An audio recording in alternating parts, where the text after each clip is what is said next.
We all play the classical openings like e4, e5, e4, c5, the Sicilian, or even the queen's pawn, d4, d5. These openings are quite popular and everyone analyzes them in detail. The problem for black is that white can play in many different ways. Say for example, after e4, e5, he can go for the Italian, or he can play the Roy Lopez, or even the Scotch opening. On the second move, he can also play the bishop's opening, the Vienna game, or even the king's gambit. Basically, white decides what he wants to play, he can prepare for it and use it to his advantage. As black, it is not practically possible for you to memorize all these different lines. Therefore, in this video, I'll give you a very easy and solid opening system which you can use as black and win a lot of games. Let's get straight into it. After e4, the move I want to recommend is d6, the Pierce defense. Some people also pronounce this as the Perk defense. This is a modern opening, so we are allowing white to take control of the center, and in return we'll counter attack later with our minor pieces. After this, you can play knight f6, attacking this pawn. He'll have to defend it with something like knight c3.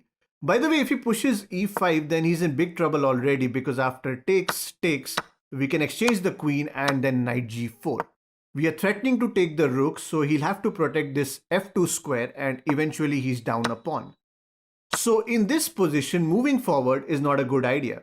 Therefore, knight c3 is the most popular response. Now here I want to give you two options. You can play whichever you're comfortable with. Both of these will help you reach a decent position by the middle game without getting stuck in the opening.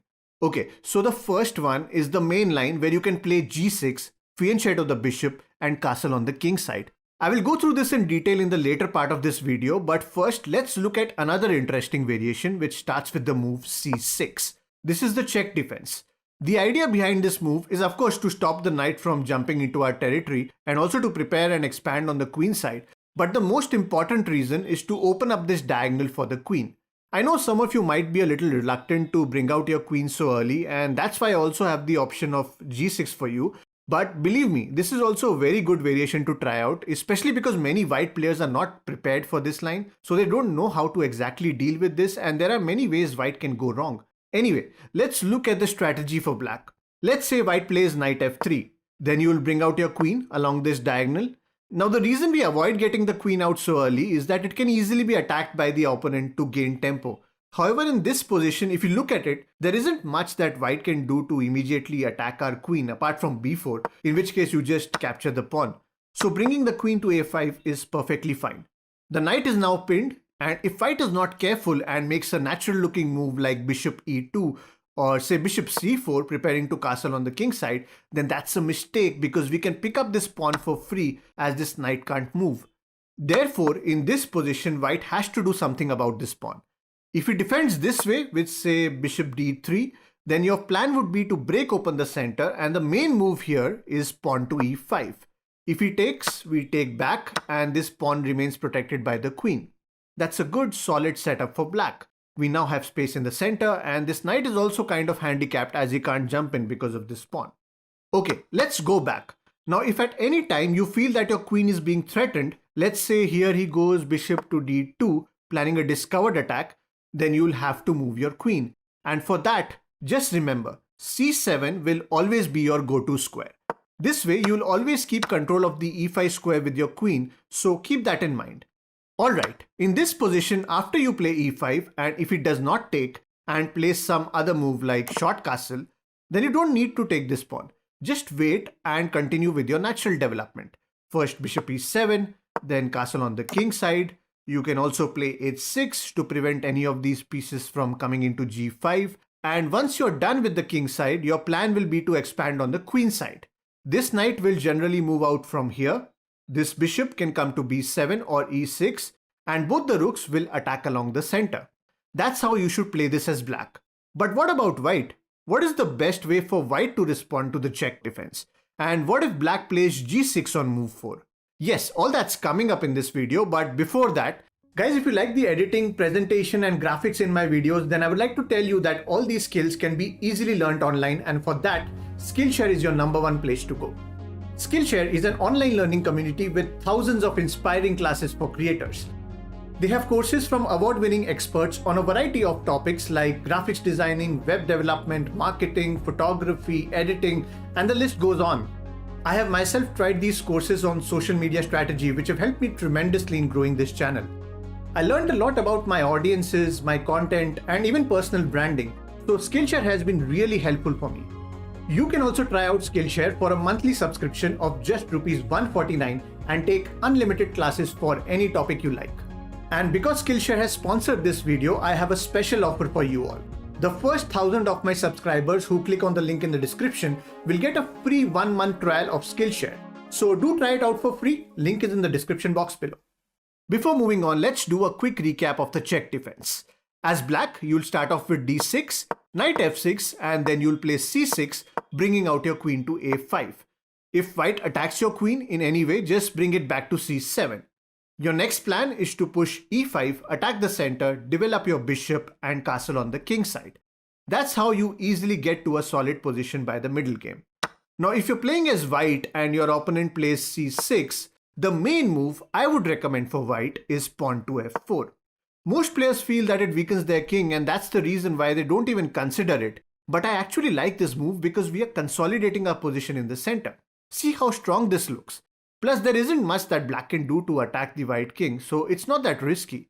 We can also play h3 if required and stop the knight or bishop from coming here. Now after queen a5, you play bishop d3 to defend this pawn. And after e5, now you play knight f3. You develop the knight behind the pawn. Now because of f4, you have an additional attacker on e5, and that makes a huge difference. Black cannot just keep the tension, he will have to capture immediately or do something about this e5 pawn, otherwise white can just take and end up with a free pawn. Capturing on f4 will allow white to easily develop his dark squared bishop, therefore taking on d4 is a better option. You can recapture with the knight, and now if you look at the position, white looks fine, especially because of all these pieces in the center. Going back, in this position, if black decides not to take immediately, he can also play something like bishop g4, pin this knight, and add another defender with knight d7. In such variations, white can play bishop e3 to defend further and then castle on the king side. Nevertheless, even if white plays this perfectly, the game is still in the balance and black always has a good chance in this opening. So that was the check variation. Now let's look at the main line of the Pierce defense. e4, d6, d4, knight f6, knight c3, and instead of c6, here we go for g6. There could be different move orders to this, but ultimately you will reach this very position. As black, your strategy would be to fianchetto your bishop, castle on the king side, secure your king, break open the center, and attack on the queen side. This is very straightforward for black since the piece setup will be almost similar in every variation. But white would need to study and prepare for a lot of variations, and that's why I like this opening for black. Now from here, white can respond in 4 different ways. The most common response from white is the classical move knight to f3. Both sides develop naturally, and after all these common moves, what white can do is to expand on the queen side with a4 and then eventually push a5 to restrict black's position. Another idea could be to play the dark squared bishop to e3 followed by queen d2 and finally bishop to h6. If black exchanges, white can take back with the queen and black's dark squares are weakened. Those were some of the main ideas for white. Now as black, you should look to activate your bishop and maybe even exchange with this knight. g4 seems the best square for the bishop since all the other squares on this diagonal can be easily attacked. For the other pieces, you can bring out the knight this way and place the queen on c7. And in order to prevent white's a4, a5 push, another good move you can make is a5. You can then play knight a6, knight b4 and reposition it on this extremely active b4 square. We'll not get into too many variations in detail because I don't want to confuse you, but I hope you got the main ideas for both white and black. Alright, now after the classical variation, let's have a look at the second response by white, and that is the Austrian attack, which begins with the move f4. This is the most aggressive approach that white can take. The idea is to develop the knight behind this pawn, as we saw in the check variation, and push f5 to attack the king side. Here white can develop the light squared bishop to d3 and then open up this diagonal towards the king by pushing e5, also attacking the knight. This looks good as it is supported by both these pawns and the knight. e5 is going to be the main move for white in this variation, so keep that in mind. To attack black's king, white can also push these pawns and castle on the queen side. He can prepare something like h3, g4, bishop d3 and advance forward with f5. In the Austrian attack, black does not have much space because of these three pawns in the center. So a good idea for black is to challenge white's central domination by playing moves like c5 or even knight c6 and e5. An exchange would help black to gain central space and get some counterplay with his minor pieces. There's also this interesting line after e5 where black can sack his knight to immediately get a pawn advantage and completely disrupt white's center. Another good option is c5, after which you can use the same idea as that of the Czech variation where you bring out the queen to a5 and indirectly threaten this pawn. Unlike the Czech, this time you also have the deadly bishop along this diagonal which you can use to create some nasty attacks. Okay, now the final two variations have quite similar ideas, so let's look at them together. First, we have the 150 attack, which is bishop e3, and the other one is the burn variation, which is bishop g5. Since black is almost certain to castle on the king side, the strategy for white is to play queen d2, do an opposite side castle, break open the king side with these pawns, create an open file for the rook, and also try to exchange the bishops to expose the king. If white goes for the burn variation, he can also think of taking the knight to create doubled pawns for black. Now since white is looking to hijack the king side, what black can do here is to attack on the queen side. One of the best ways is to play c6, b5 and increase control over the c4 square. It is a good idea to bring the knight to this square in this way because from there the knight controls the queen side as well as these important squares in the center. Black can also develop his queen moving it to a5 and create potential attacks against the white king along with the b pawn. Alright, so it's puzzle time. In this position, it is white's turn and you need to find the best move for white. Do share your answers in the comment section below. Let's see how many of you can solve this. Guys, don't forget to like and subscribe and I shall see you in the next one.